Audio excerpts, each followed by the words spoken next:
Donc, nous sommes au Centre de femmes de la Vallée, à Amqui. On couvre le lancement de la Marche mondiale des femmes avec... Mélissa Oran, agente sociopolitique et co-coordonnatrice du Centre de femmes ici. Et une invitée spéciale... Christine Fiocco, agente de développement à la table de concertation des groupes de femmes Bas-Saint-Laurent. Bien, bonjour, mesdames. Merci beaucoup de nous accueillir dans les locaux du Centre de femmes de la Vallée. D'être présent aujourd'hui pour le lancement.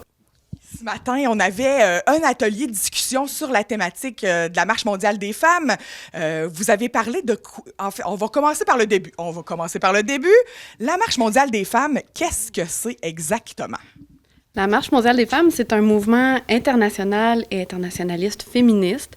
Dans le fond, l'objectif de la Marche mondiale des femmes, c'est vraiment de rallier nos causes communes en tant que femmes pour améliorer les conditions de vie des femmes partout dans le monde. Donc, cet événement-là se tient partout dans le monde, à une date précise, tout le monde ensemble? Bien, en tant que mouvement, ça existe toujours, mais il y a des actions nationales qui se déroulent à tous les 5 ans, un peu partout sur la planète. En 2025, ça sera une année mondiale de la Marche des femmes. Qu'est-ce qu'on peut s'attendre comme activité, comme type de revendication aussi? Au Québec, on fait la marche le 18 octobre 2025. Donc, d'ici là, il y a toutes sortes d'activités d'éducation populaire. Il va y avoir des dates importantes, justement, pour parler des orientations de la Marche mondiale des femmes.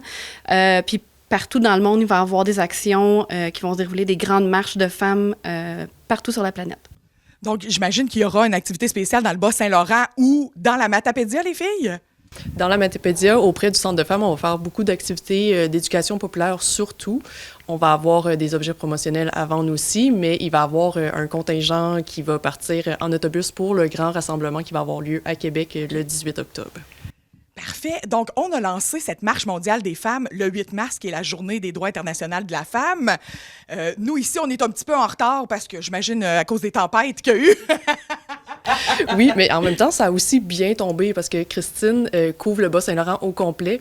Donc, c'est quand même beaucoup d'organisations. Puis nous, la semaine passée, on avait déjà un événement pour le 8 mars qui était une diffusion plus jamais silencieuse. Puis cette semaine, on faisait le lancement. Fait que ça fitait bien dans les horaires là, pour nous aussi.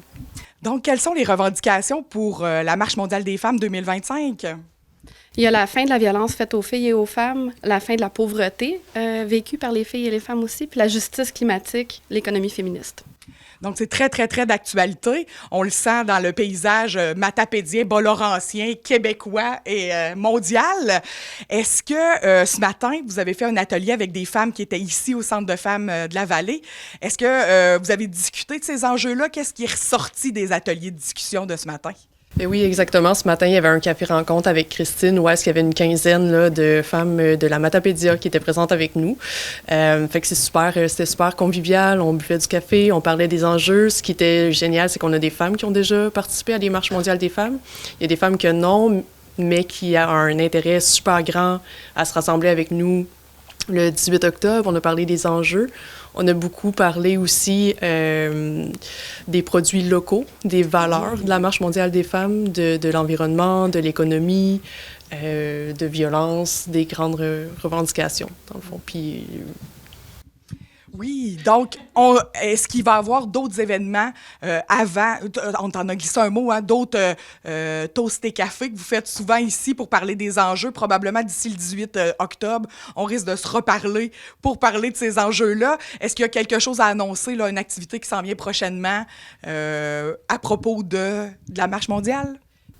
Oui, mais peut-être en petit scoop, étant donné que dans le fond, nous, on fait des programmations par saison. Puis là, on est en train de travailler sur la programmation du printemps. Puis au printemps, on va avoir un atelier là, sur l'industrie du textile et l'exploitation des femmes et des filles et des enfants. Wow. Puis étant donné que c'est une des valeurs aussi là, de la Marche mondiale des femmes, puis l'activité va avoir lieu le 23 avril. Puis le 24 avril, c'est la journée commémorative du Rana Plaza, qui était l'industrie au Bangladesh, où est-ce qu'il y a plus de 1000 femmes qui sont décédées dans l'effondrement d'un édifice qui était barré, qui ne pouvait pas sortir, qui est une atrocité. Fait que c'est un peu un atelier pour faire écho à cette journée de commémoration-là, mais pour parler des avancées qu'il y a eu ou pas eu aussi. Est-ce qu'on voit dans le Bas-Saint-Laurent, Christine, tu couvres le Bas-Saint-Laurent, donc tu as des yeux partout, est-ce qu'on voit que la situation des femmes a reculé ou a avancé dans les dernières années dans le Bas-Saint-Laurent? Mais ce qui est notable au Bas-Saint-Laurent, c'est la crise du logement, puis aussi des bris de services en obstétrique puis en soins de santé.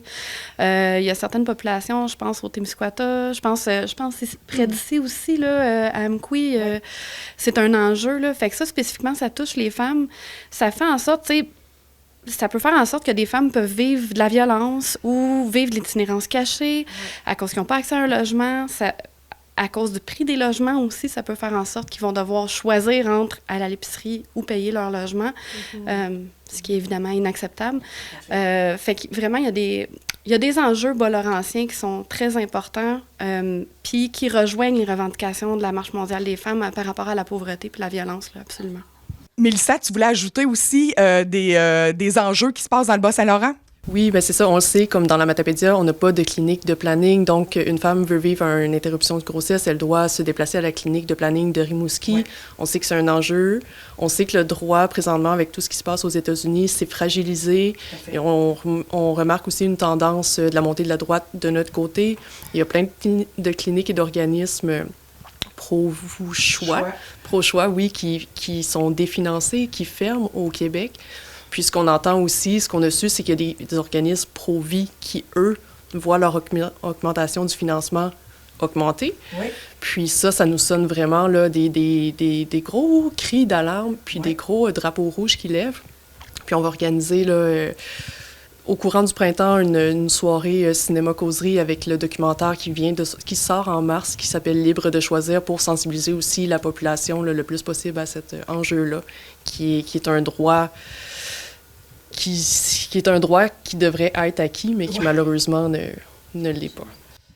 Merci beaucoup, les filles, de nous défendre, d'être nos porte-étendards de la cause féminine au Bas-Saint-Laurent et partout ailleurs. Je vous remercie beaucoup de votre temps. On invite les femmes plus particulièrement à suivre le Facebook du Centre de femmes de la Vallée pour avoir tous les détails sur les programmations, participer en grand nombre. Vous êtes les bienvenus, même si vous n'êtes pas une habituée. Vous pouvez venir au Toast et Café, aux activités, aux projections de documentaires. Donc, merci beaucoup.